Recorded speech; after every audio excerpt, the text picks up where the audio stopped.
Here are the 4 things you need to know about the base leg and the traffic pattern.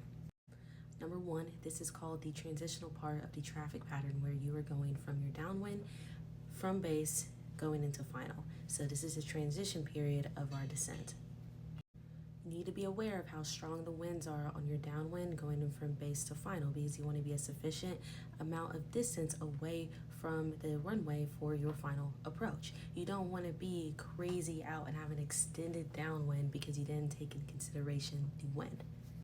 Which then goes into my point number 2 is that if you give yourself a sufficient distance away from the approach end of the runway, you will be able to make a gradual descent going from base to final down to land.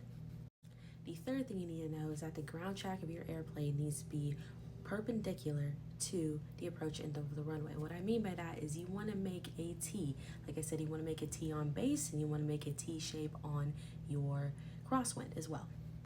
And then finally, when it comes to turning onto your turn to final, I always like to err on the side of caution and turn a little sooner so that I don't ever have to worry about overshooting the runway.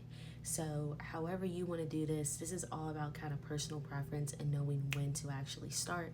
Again, people like to say about a 45-degree angle from the center line, but I like to base it off of how much of a tailwind do I have from my base and how quickly do I have to turn to get onto it so I don't overshoot it.